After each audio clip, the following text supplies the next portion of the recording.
We also have viruses. And examples of viruses are Ebola virus, for example. Ebola virus will make you bleed till death. And then we also have what we call rhinovirus. Rhinovirus causes you to have cold. So all the cold that we are having is caused by rhinovirus. And I know probably that many of the people, many of us Christians do not know that the cold that we are experiencing or we experience all the time is caused by rhinovirus.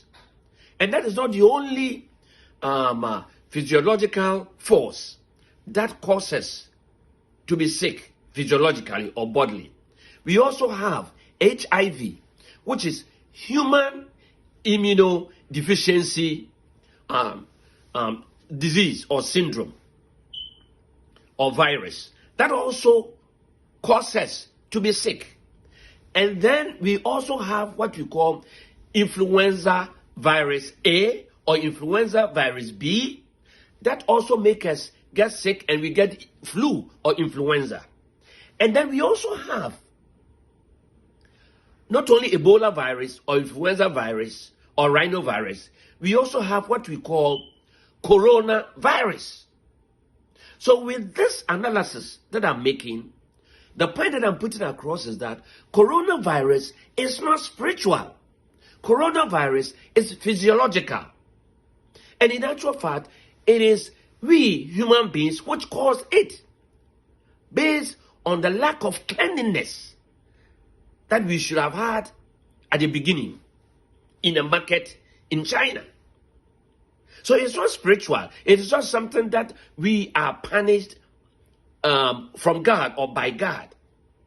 Therefore, my point here is that coronavirus is not spiritual, but coronavirus is man-made and human-made, and is caused by coronavirus itself.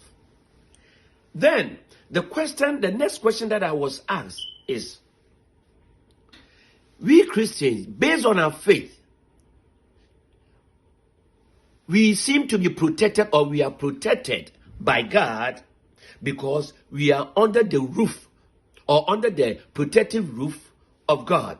Therefore, we don't need to protect ourselves from coronavirus based on our faith.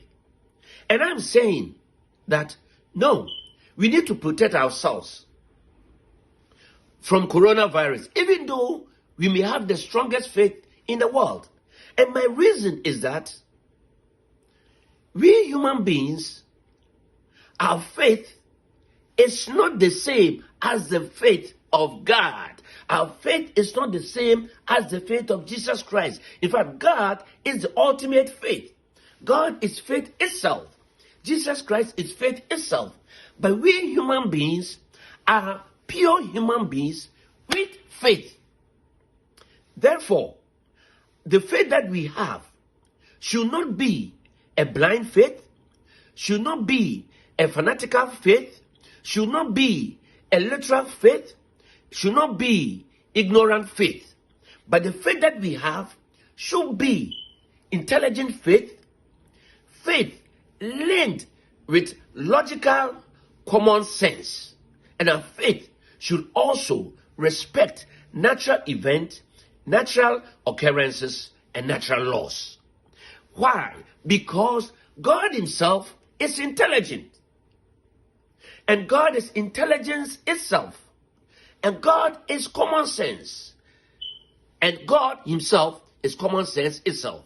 Therefore, we human beings who have faith and believe in God should link our faith with common sense and should link our faith with intelligence, because God is intelligent itself. And if you do that, they will be protected. But if we do not do that, then our faith will be ignorant faith, will be blind faith, and that protection is not going to happen. Even though we are made in the image and likeness of God, we are not God. Part of God is in us. But we have to know that in Genesis chapter 1, verse 27, it says we are created in the image and likeness of God.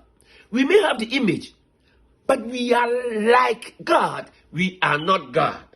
Therefore, we should understand that our humanity always and continues to exist as human beings with faith. And if we don't do that, we will meet our demise. You will die from coronavirus. And I'll give you an example. 3 examples of pastors who had strong faith, but their faith was a literal or ignorant faith, and they died. One example is from the country called Gabon in West Africa.